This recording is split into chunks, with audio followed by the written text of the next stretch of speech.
Hey y'all, welcome and welcome back. So for today's video, I want to talk about the weird Barbie movie collector doll release. That was like a weird thing to say. I've tried to phrase it like 6 different times in my head, and there's just no way to avoid saying Barbie a lot in like the intro or this whole video, so I'm sorry in advance. But we did get a look at the weird Barbie collector doll that is releasing on Mattel Creations from the Barbie movie, and I actually was planning on filming something else today. Like, I was in the middle of getting ready, and we got images of this doll, and I had so many feelings, so I asked you guys very, very quickly on Instagram and YouTube, and so far it seems like y'all are interested in seeing this video, so I'm hoping that it stays that way because now we're here and now we're filming. As always with my like doll opinion related videos, it is just my opinion, so if you disagree with me, that is totally fine. Like, it's not a big deal. This is just kind of my thoughts and feelings. I also want to say, because this is a Barbie movie doll, so therefore the doll is a likeness of an actress, Kate McKinnon in this case. This is absolutely nothing against her. I did see the Barbie movie and I thought that she did great in her role as Weird Barbie, so anything that I say about the doll or the release or anything like that, it's not about Kate McKinnon, okay? I don't want anyone to think that this is me saying that like she's a bad person or she like does whatever. This is just my thoughts about the doll. So if I don't think the doll looks good, it doesn't mean I think Kate McKinnon is ugly. It just means I don't think that the doll looks good. I'm trying to think if there's any other disclaimers. I'm a little bit thrown off because I'm coming at this so quickly. But I think that's everything. As we go through this, if you guys do enjoy the video, if you could give it a like, that's very helpful to me. And then if you're new here and you enjoy your time, definitely subscribe so you can see more. But with that out of the way, we can go ahead and start looking at the weird Barbie. I have all of the images on my phone that I'll be looking at, and I will of course be popping them up on screen for you guys. So the like less exciting stuff, like the little details that we have to get into before we can really look at the doll. She is up for pre-order right now on Mattel Creations. She's going to be available for pre-order through August 18th, I believe. And these are like made-to-order dolls, so she is expected to ship on or before May 31st of 2024. So several months from now. I am glad in a sense that this is a longer pre-order period. I know like the long shipping time is kind of irritating for some people. I would be, you know, kind of disappointed that I'd have to wait that long, but we didn't get images of this doll until like she went up on the website, so I'm glad that it wasn't a situation where people couldn't see the doll and then had to make a split-second choice. You know, people have some time to think about it, so that's really, really nice. She is $50 in the US, so kind of just a normal price point for a lot of the Barbie movie dolls. She's not more expensive than, honestly, most of the Barbie movie dolls, so I still think that that's a ridiculous price for like an individual doll, but at least it's not worse. That's really the best that I can say. We don't have any idea of what the box is going to look like. Presumably it's just going to look similar to the other Barbie movie boxes, but there's no images on the Mattel Creations website yet, so I can't show you that. She will come with a stand though, the description says that, so that's a plus side. But okay, looking at the actual doll here, if you haven't seen the Barbie movie, I guess minor spoiler warning. I'm not going to be talking at all about the plot of the movie because I don't want to spoil anything, but if you see a picture of the doll, it is referential to like what this doll wore in one scene in the movie, so that's kind of a spoiler. And then I do have to talk a little bit about the idea, like the concept of Weird Barbie as we get more into my opinions. So I promise I won't spoil anything like plot-wise, but if you are really trying to avoid everything you possibly can, it's probably a good idea to go ahead and click off. I'm sorry to see you go. Feel free to come back when you've watched the movie. But yeah, I thought I should say that just in case, because I don't want to accidentally mess something up for anyone. So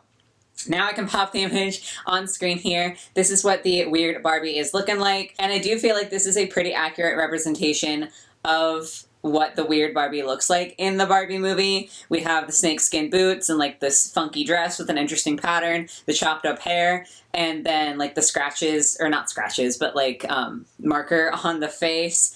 The dress itself, I mean, it's fine. It's referential to the movie, so it's not something that I'm obsessed with, but like it is movie accurate, so there is that.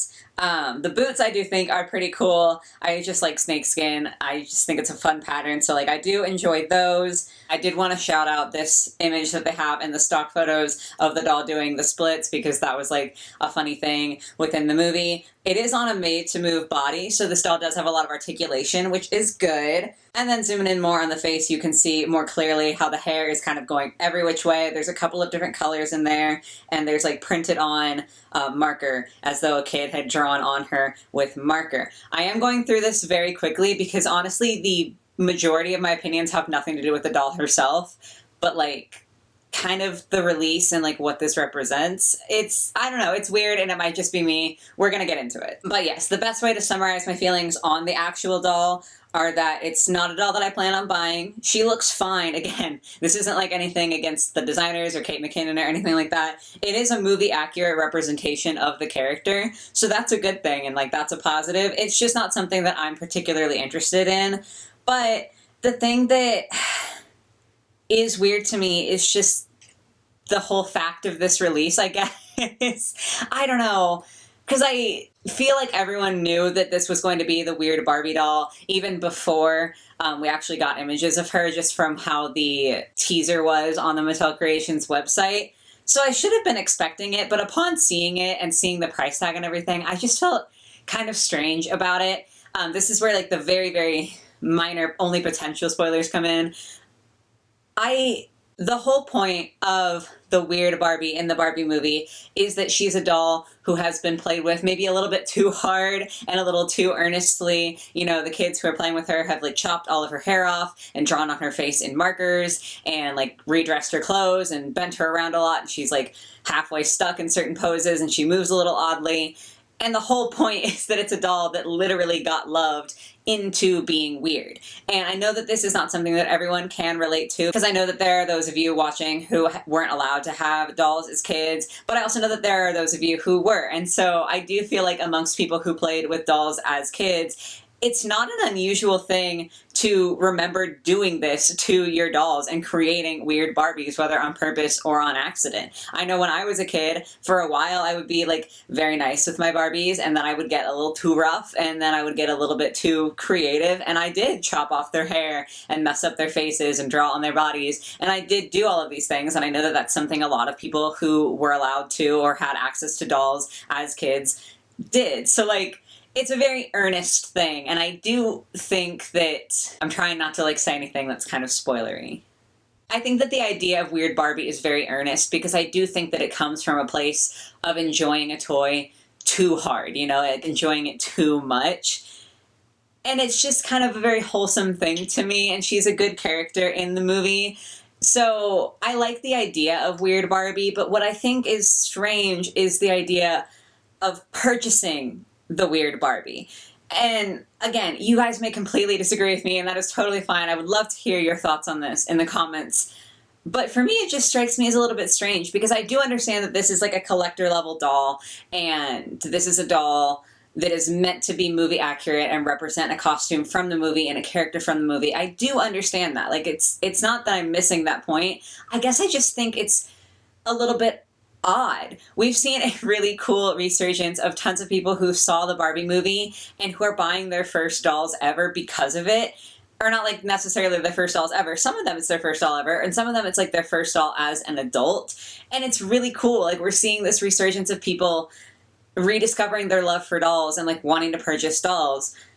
So I understand that like this might appeal to that crowd, or even just people who are already collectors would like to have a movie accurate Barbie. But also, I do kind of feel like the whole point of Weird Barbie is that a weird Barbie is made. It's not something you buy, it's something that happens. And I don't know, I don't want that to sound like gatekeepy, because that's not how I mean it. I guess it just feels like by selling Weird Barbie specifically as the interpretation from the movie, instead of letting Weird Barbie be this concept of loving dolls too hard, it kind of feels like it takes away some of her whole character. Maybe I'm reading too much into that, but I do feel like people who liked her character in the movie could go out and buy like a regular Barbie doll and do like a very messy custom, or like if they have kids, let their kids play with it, and they would have a weird Barbie but it's theirs, you know, and it comes from a place of earnestness.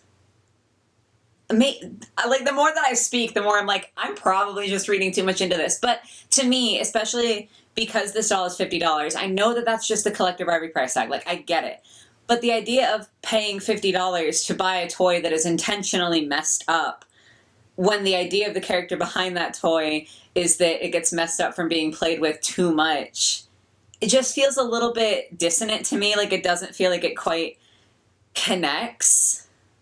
And even then, like, on a very surface level, the idea of paying $50 for a doll that is supposed to not be in perfect condition is a little odd to me. Again, I cannot say this enough. I get that it's, like, from the movie. I understand.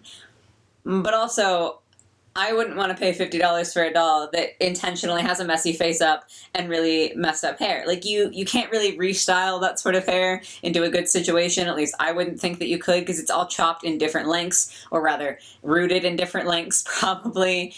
So it's not a doll that you can fix up. You know, like, if you get another collector Barbie and you don't like her bangs, you can wash her hair and fix her bangs. But, like, this doll is always going to look that way. And that's okay, because that's the point of the character, is that she's a little bit messed up. I guess to me, it just feels weird to pay $50 for a doll that is coming to you in intentionally not pristine condition, when the point is that that worse condition is supposed to come from being overloved. I hope that that's making sense, because I just thought it was very odd. Maybe I'm only feeling this because I am coming from a perspective of someone who did this to my dolls, and so I have that lived experience. And maybe for other people who didn't have that lived experience, this is a more authentic way of kind of getting to see what that might have been like. Because, you know, I get that maybe for an adult who is buying their first doll, who didn't have dolls as kids, maybe buying a weird Barbie is easier or more authentic than going out and getting a doll and playing with it too hard and accidentally creating weird Barbie. So I'm not trying to step on any toes. I'm not trying to say people are wrong if they like this doll or if they don't think that this is a strange release. Just from my perspective, I think that the idea and the concept of weird Barbie doesn't quite mesh with the consumerist release of Weird Barbie. So I hope that that makes sense. Once again, I say this in like every video, and I've said it a lot in this video, but I really do need to clarify that this is just my opinion, and I don't think you're a bad person if you disagree. I hope you don't think that I'm a bad person if you disagree with me, because it's just an interesting topic to me, and I would love to discuss it with you guys down below and just like kind of dig into this, because it is a little bit deeper than just, oh, is this doll cute or is she quality? Like, it's a little bit deeper than that, so I would love to hear what you guys have to say. I thought it was kind of a weird one. It made me feel a little bit strange. I think that putting a price tag on an image of like childhood enjoyment is, I don't know, maybe a little bit strange, but again, that could just be me. So yes, definitely let me know what you guys think. I hope you were able to enjoy this video. I hope you guys have a lovely rest of your day or your night or whatever it might be, and I will catch you in the next one. Bye, guys.